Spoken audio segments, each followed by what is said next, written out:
guys, welcome to the Purl Up Dye Podcast. So it's been a little while since you've seen me, about a month and a half, maybe it's actually closer to 2 months now. That was not the plan. I don't ever mean to be so long, but anyways, I'll go into that in a minute. But anyways, where you can find me around, this is a knitting podcast and kind of an everything podcast. I do cross stitch and sewing as well, but today it's mostly going to be focused on the knitting and what has been happening in Little Prairie Purl land. So yeah, where you can find me around the internet is you can find me on Ravelry as Creations on a Whim. You can find me on Instagram as Little Prairie Purl, and you can also find me at Midnight Cravings on Instagram and midnightcravings.com. So I own a yarn dyeing company with my sister Tara in Saskatchewan, Canada. So where to begin? I've got some FOs. I've got some whips, some hose. We've got all the things today. So some dream knitting, but let us start with some update. So last time I talked to you, everything was great. I was running a little bit behind schedule, but that was fine. I was planning on doing an update or a new podcast at the end of the month as scheduled, and my life decided to take a total left hand turn. that was right. Anyways, I'm all backwards. Anyways, so long story short, I almost died, but I did not. So what happened was Saturday the 20th of March. I got up like normal, like I always did. I sat on my couch. My husband handed me a cup of coffee and I had a heart attack. An actual legit heart attack. We're not saying like I got scared. I actually had a heart attack. I'm 36 years old. We don't know why it happened. I don't remember anything of the incident. I just know that my husband performed CPR on me for about 10 minutes while the paramedics were on their way. Once they did arrive, they had to restart my heart with a defibrillator. And then I was flown to Saskatoon, the Royal University Hospital, by STARS ambulance. So if any of you are unfamiliar with what STARS is, it is our air ambulance. So I was flown there. I woke up on Sunday morning or mid-afternoon, not knowing what had happened. I just remember waking up with a bunch of tubes and wires and things coming out of me, and I had a saline drip, and I had everything was attached to me, a heart monitor and whatnot. So I was told what happened, obviously, and I pieced it together talking with friends and family. So I was in the hospital for about a week. I had been admitted on the Saturday. I had been released on Friday, the 26th, I think. I was allowed to have my knitting for the first few days. I was not allowed to receive visitors at all because of COVID-19. And I also wasn't allowed to have a care package delivered to me. So what I come to the hospital with, thankfully my sister was able to throw some knitting into a bag for me, and also my phone and my charger. Other than that, I was completely left without anything. So I was very, very thankful to have what I did in the hospital with me. It kept me pretty sane while it was pretty scary. I'm just gonna say that, not knowing what had happened to you, doing everything completely by yourself. It was a lot to process. I had a lot of emotional spillovers, as you can imagine. I'm doing much better now. I'm much more stable. But yeah, I try not to think about the what ifs, like what if my husband hadn't been home? What if I would have stayed sleeping in bed and hadn't got up right then? What if I decided to sleep in or whatever? But I don't dwell on those things. I cannot, because it's not good for my mental health. But anyways, I wanted to say thank you so much to everyone. I did put it out on Midnight Cravings, what had happened, and also my Little Prairie Purl account, and the outpouring of love that I felt was so touching and heartwarming. It really helped me while I was in the hospital. I know I wasn't able to reply to everyone. It was just too much. But I do want to say that I appreciated every single comment that I received, every message, private message, and just the love that I felt from all of you while I was in the hospital. It really, really helped pass the time. It helped my mental health, knowing that others had had experiences similar to mine, or once I had my ICD put in, that's the other thing. I did have an echo, an angiogram, an MRI. I had lots of testing done while I was in the hospital. And the big one was that I have now an ICD put in my chest. So if for those who aren't familiar with an ICD, it's similar to a pacemaker, but what it is, it's like a mini defibrillator. So if my heart ever decides to go into VFib again, it will kickstart my heart for me without having to dial 911. It'll just do it automatically. So I now have a team of cardiologists. I have an ICD team who are monitoring my heart 24/7, and I will have that for the rest of my life. But I am very, very relieved and very grateful that I do have the rest of my life. So anyways, that was an awful lot of drama. I didn't anticipate, I didn't expect, and I am very, very grateful to still be alive and be able to do a podcast and share with you some of the things that I'm knitting. So that's out of the way. I'm good. I think that was a pretty fast explanation, but if you do have any other questions, please feel free to comment, ask me questions or anything like that. Just please don't dwell on the what ifs, because like I said, I can't go there. It's too scary. It's too unknown. The what ifs never happen, so it's not good for me to dwell on those. So yes, well wishes are fine. Anything like that, just let's not dwell on what could have been, hey? So anyway, so let's start with what I was working on when I was in the hospital, because I did have some knitting. I was only allowed to knit for a short little period of time. I was so tired that I really didn't do very much. It was a lot. Like, right, you're getting interrupted. You've got nurses, you've got people coming in to check on you and things like that. Plus, I mean, come on, I just had a heart attack. I had about this much energy, but it was all right. So what I was working on before I went into the hospital, I actually finished. I'm working on, it's called The Little Narcat by Stephanie Loafen. Let me see here. I'm just going to pull up the pattern.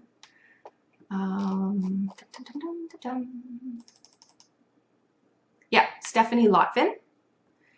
You guys probably know her. You're probably familiar with the sock arm sweater, and so she's the same designer. So this one is called Little Narcat, and let's see if I can do this. I'm not allowed to lift my arm, so it's going to be a little awkward, but let's see here.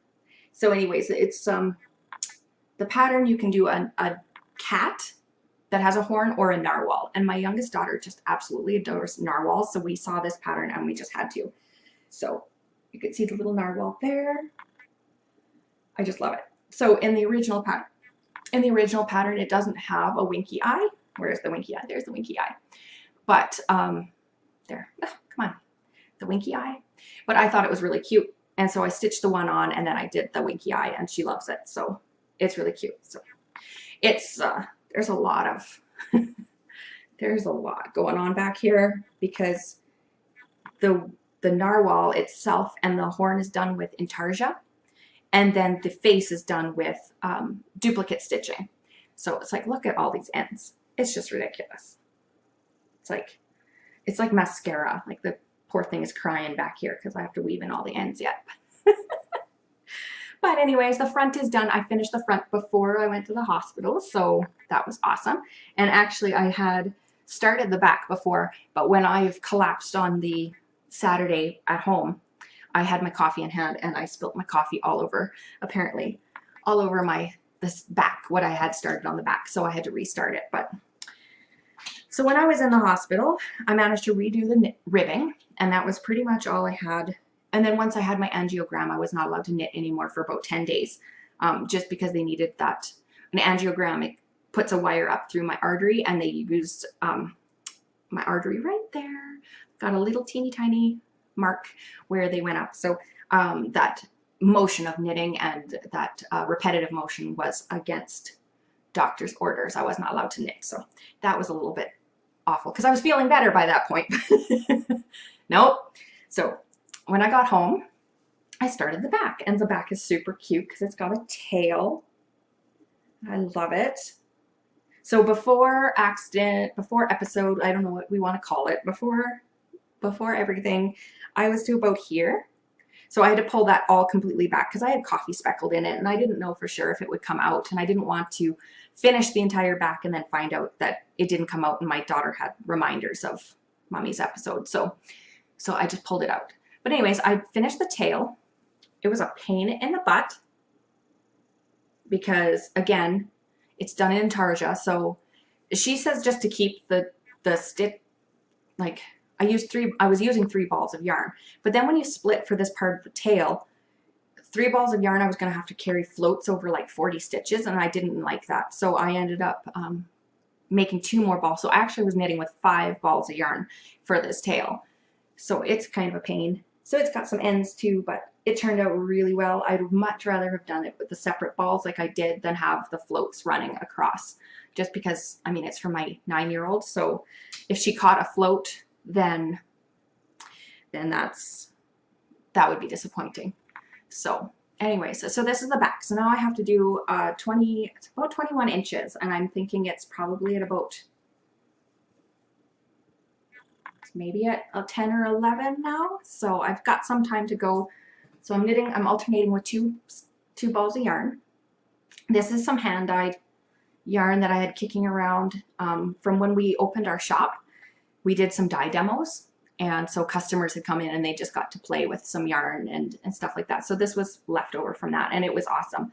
So you can see one is a tiny bit bluer and the other one's a little bit pinker. They're from the same batch, but yeah, I did 2 pans side by side, and then everybody just had a free-for-all. So they were same colors but slightly different. So I'm just alternating one and then the other, and so that it blends in really nice. But it's just this really pretty pastel speckle. And then this color is called Droplet. And yeah, so it's a one of a kind sweater, and my daughter just loves it. So I'm motoring through that. And then once the 2 pieces are done, you seam up the sides, you seam the shoulders, and then you pick up for the sleeves and you work the sleeves in the round. So once I get to that point, it'll just fly off the needles. And actually just plain stockinette on a little girl sweater size is pretty fast. So really happy with that project. So that's my current big whip. The other whip I had started was something just for a shop sample. Oh, this one has a pattern. I know it does, but I don't know what it is anymore. I'm going to have to do some research. My short-term memory is kind of shot right now, so I forget things. They tell me that's normal, so I won't be like Dory forever. Short-term memory loss, but that's okay. I'll take it. So yes, I didn't think to look up the pattern, but I will try to remember to write it in the show notes if I do show notes.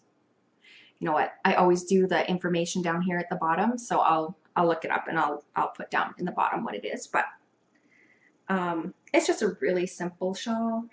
It's mostly stockinette, and then it's got like a garter ridge every once in a while, and then a little eyelet row. And the pattern doesn't call for a fade, but I have a whole ton of little bits in my stash. And so these are all colors that we currently have in our Midnight Cravings shop. So let's see here, it is Why Not?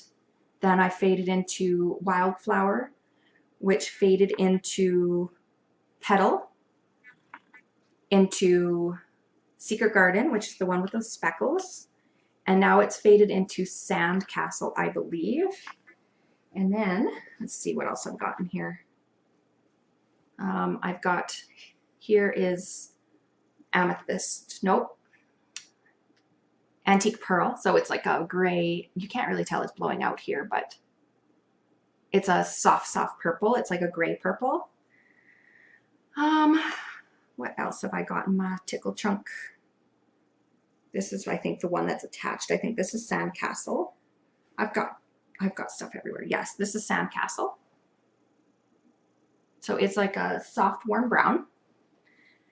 Everything just got tossed into my bag. It was all just kicking around, and then it's just been tossed. So it's just a mess right now. But so I've got that one. Maybe this is the one that's attached. I have absolutely no idea. It's just a mess. This one's attached. Okay, so this is attached right now. So I'm working from the speckly one, which I said was Secret Garden, and then this one is called Shoreline. You cannot tell at all the way that the lights are blowing out. But anyways, this is like a brown. It's got cream. It's got light brown. It's not focusing because it wants to focus on what's in the background. There we go. Yeah, this one's like a warm brown, a cool brown, and a gray. And then it will go into Sandcastle. And then from there, it will move into the Antique Pearl. And then from there, I think it'll move into Sidewalk, which is just a really soft gray. Sorry, my kids are, obviously we're all home because of the COVID-19 pandemic. So if you hear any noise in the background, it's either my husband or my girls. But I've told them I'm podcasting, so everybody quiet. So yeah, so this is it so far. I don't know if you can even see that there's a difference the way it is, but anyways, there we go. And then once the gray is done, I've got, it's lost. It's in my lap. I've got Smoke and Mirrors. And then to finish it off with just probably a bind off is Antique, nope, not Antique Pearl, Amethyst Brooch, which is a purple. So I cannot do this. This is not going to work. This is going to be a hot mess. You just wait. There we go. So you can kind of see that it fades. It's really subtle on here. In real life, it will be a little bit more obvious, but it will be a really subtle fade. So I'm really excited to actually finish this one. But yeah, I started that one too. I have no idea what the pattern name is. I hope I can find it, because if I don't have a pattern page already started for it, I might never ever figure out what pattern this was ever again. That would be really bad. Oh, that'd be just my luck too. It's like, I don't remember. But at least it's an easy one. I can read my knitting and see what I've done, how many rows I've knit. So it would be fine. I'd be able to finish it. I just wouldn't be able to give credit to the designer, which would be really disappointing. But yeah, so that is my other big whip. Just something fun, something kind of mindless that I wanted to do. Oh, look at me. I'm so smart. I'm not smart at all. I was trying to figure out which one I'm working with, if I was working with Sandcastle or Shoreline, and I'm working with both because I'm fading them. They're both attached to my project. That is why they were both stuck. I'm telling you. I really need to do some research. I wasn't even planning on podcasting today, but the opportunity came up. I had done a Zoom meeting with people today, and so I took the time to do my hair and makeup. So I thought, why not podcast? It's the perfect opportunity. My kids are being quiet because they're not grounded from their tablets anymore. Oh, you guys, this being home and being together is hard work. I mean, I was not a stay-at-home mom. I worked at my office, which was not too far away, but I mean, I'm used to having my kids around, not this used to having my kids around. And it's worse because it's not summer, so they can't just go outside and play. And in Saskatchewan, we've been having a lot of cold. Like, it was -20 this week. And just awful. But the good thing is, day drinking is not frowned upon. So I'm drinking currently, it's like a martini of some sort or a cocktail. It is rum chata. So it's a coconut cream rum. Cream. And I believe it's caramel vodka. It's delicious. And I figure I'm allowed to day drink. If you're offended, I apologize. Only sort of. Okay, what else? Oops, my phone's buzzing. Oh, this one, I'll have to phone her back. Okay, so, what else? What else can I show you? Oh, okay, so here, it'll work into a finished object. I'll go from a hoe to what I've got for finished objects this week. So, I decided, some dear friends of mine are going to be moving soon, and that was really sad. I'm going to miss them a ton, but they're moving to somewhere that's even colder than Saskatchewan, if you can believe it. So I wanted to knit them something to remember us, my family, buy, and to also offer them something practical for warmth. So I'm knitting them some slippers. So it doesn't look like much. It's basically a gigantic tube, but it's big. I can't even remember how many stitches. I'm going to have to do, I didn't write any of this down because I was just going to cast on the second one and go for it. And then, you know, all hell broke loose. But it's just a really simple, there's no heel in it because when you put it on, it's big enough that covers your foot. It goes around your heel and up your calf a little bit. So even my husband tried it on. He's a size 13, no, a 12 and a half men's, and it fits him fine. It goes like a few inches up his calf. So I know it'll fit the recipient.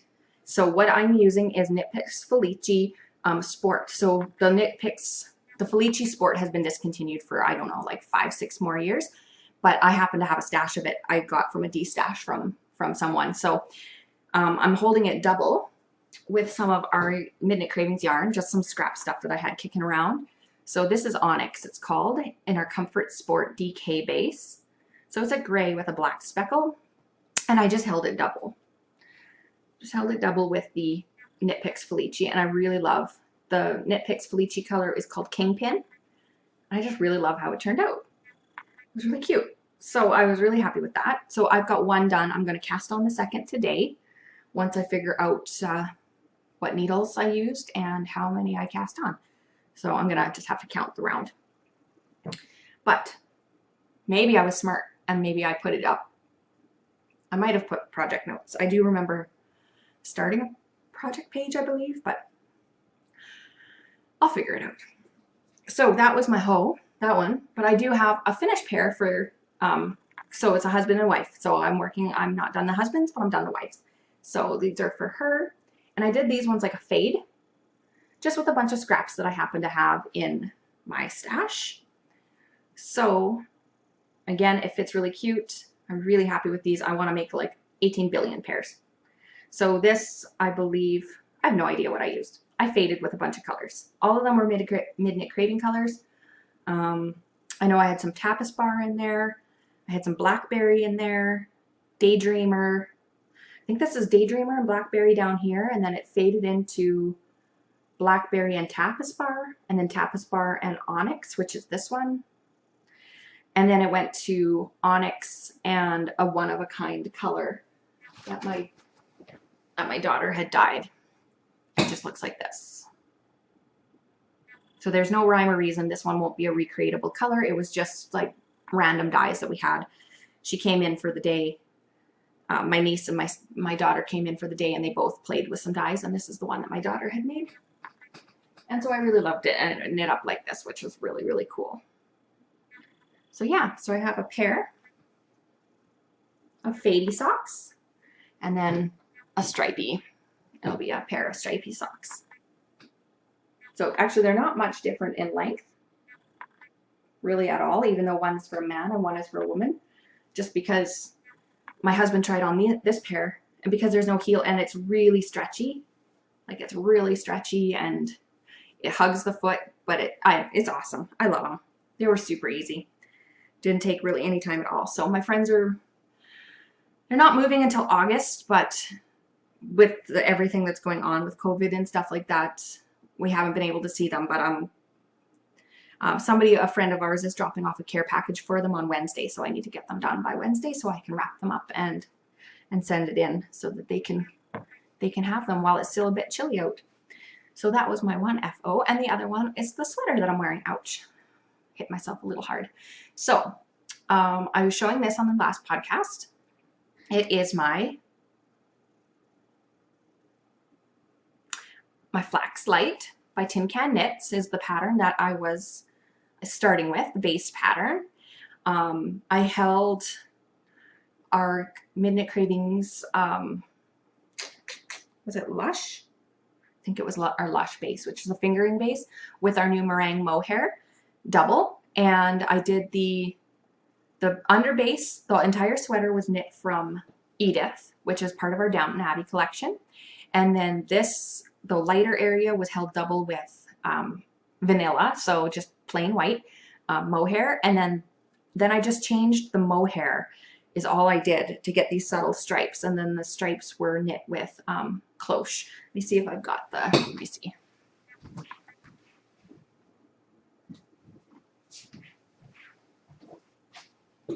go. So yeah, this is the vanilla mohair. So as you can see, I don't know why.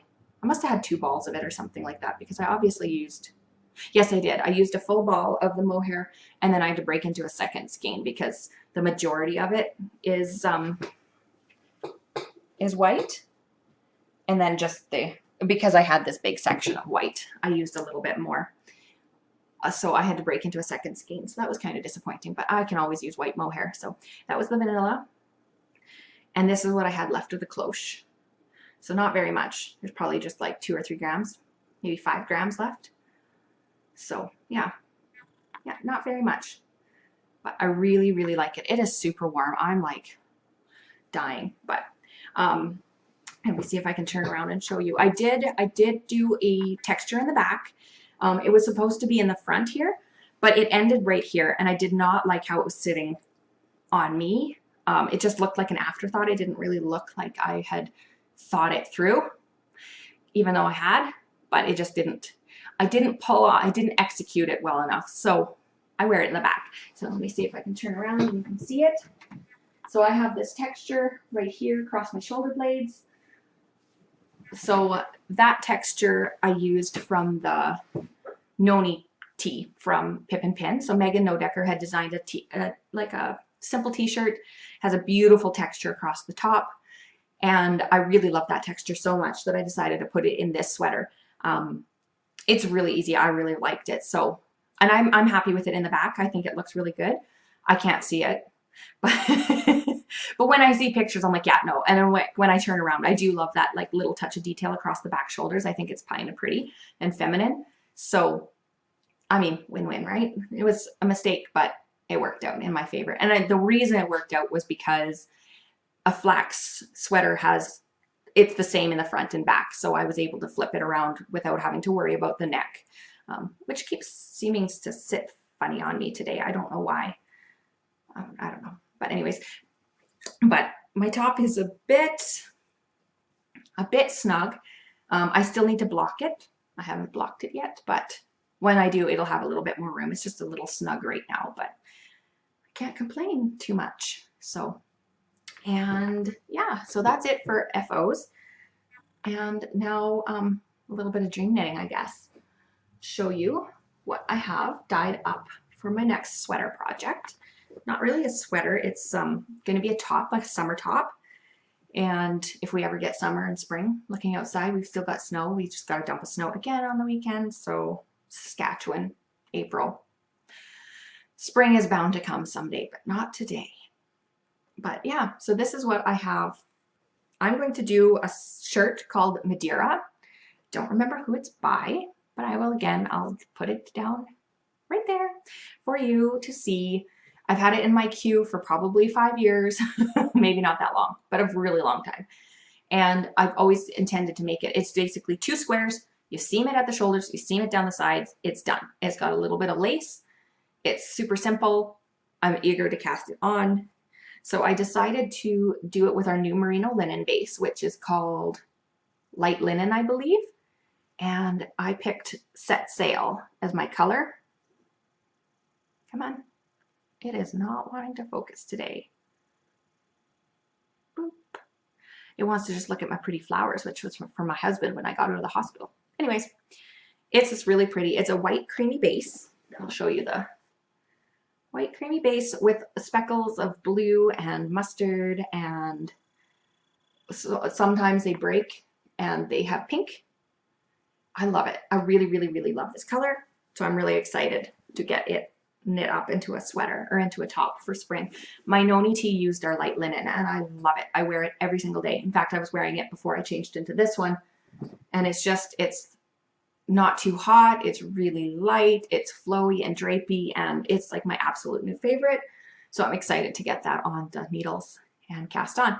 The other thing I'm casting on is my, it was always my someday project. I know we all have a someday project. And actually, if you do have a someday project, post it below. I want to know what your big someday I'm going to make this, because it's amazing. So my someday project was called Persian Dreams by Janice Hope.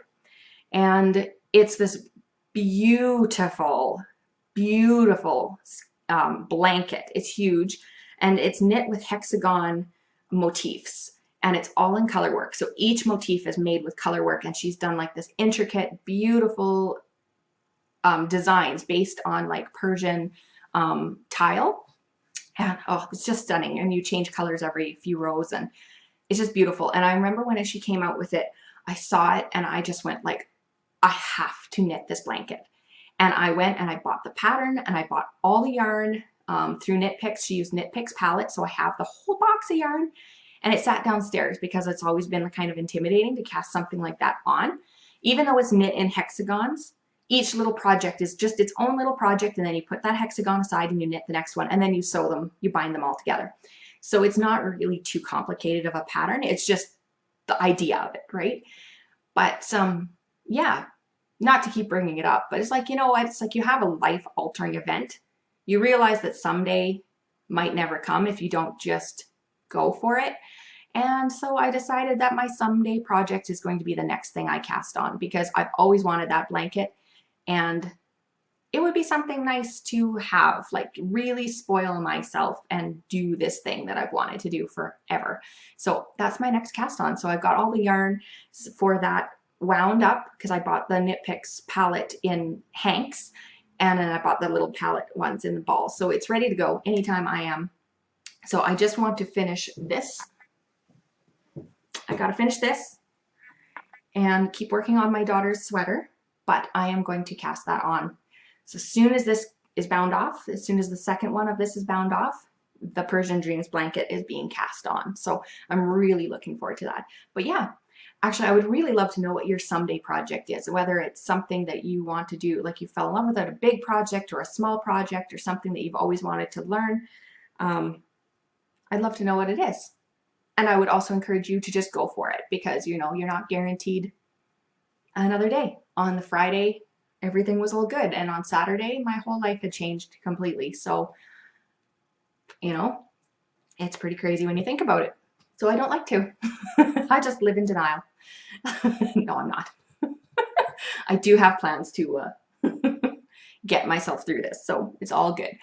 But yeah, so other than that, not much is new. No. Yeah, so that's pretty much it. I know it's been a couple of months, but for about a month of that, I wasn't really knitting much. It was kind of like I'd lost my mojo, and then all the stress because of like what's going on with COVID-19, I started getting sucked into watching the news a lot instead of knitting. Now I don't watch it as much. I know it's a very serious. I hope everyone is doing well out there. I hope everybody's doing okay with the isolating. I know it's really, really hard. I'm currently in quarantine for another week because I saw so many people in the hospital. It's just for safety reasons. Not quarantine. I'm not by myself. I'm with my husband and girls. So we're just like super heavy duty self-isolating. I haven't left the house except for to go see my doctor.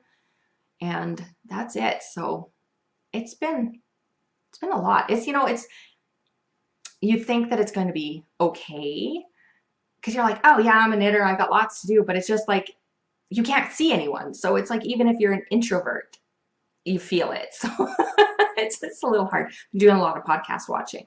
And I thought, you know what, I'm going to throw mine out there. And, you know, in case anybody wants to hear my story or see what I'm working on, then here it is. But it is late Sunday afternoon. It's starting to get to be about almost supper time. So I'm going to go and help my husband do that. And we're having steak tonight. Eating good. So, so yeah, steak and potatoes is on for supper tonight. And I'm extremely excited to have some. And I'm also going to bake a batch of cinnamon buns. My mom was so kind as to bring me some yeast because I cannot find any anywhere. It seems like everybody's decided they know how to bake bread and everybody's going to buy all the yeast. So no baking for me, but my mom brought me 3 tablespoons. This was like pretty much all she could spare because she can't obviously find yeast either. But I was like, I am craving cinnamon buns. My friend Jade shared a recipe for Cinnabon copycat cinnamon buns, and oh my goodness, they looked amazing. And now that's all I can think about. So we're going to attempt those tonight. And yeah, and I'm going to cast on that sock. So as I said, I hope this is finding everybody absolutely well. Please take care of yourself. Please stay safe. Don't do anything needlessly going traveling out. We want you all to be completely safe during this crazy, crazy time. And like I said, I appreciate all of your wonderful well wishes and everything during this crazy time. Also, I want to do a shout out to my sister Tara. Most of you know me because I put myself out there on my YouTube channel and my and I do the social media for Midnight Cravings. And so a lot of people know who I am. They don't realize that I have a business partner, and that's my sister Tara. She is amazing.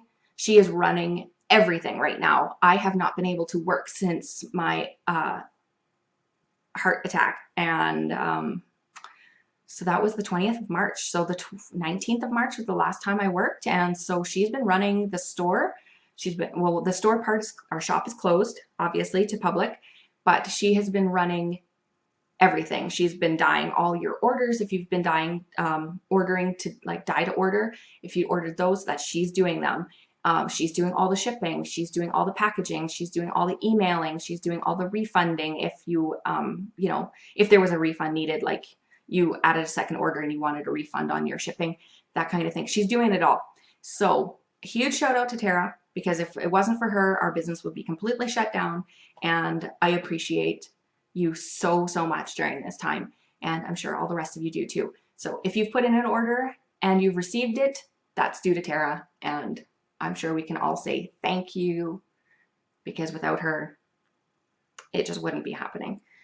So that said, I'm going to go. I'm going to enjoy my drink and I'm going to do some knitting. And yeah, check in with you guys later. I hope it won't be another 2 months, but I'm planning on doing a lot of knitting.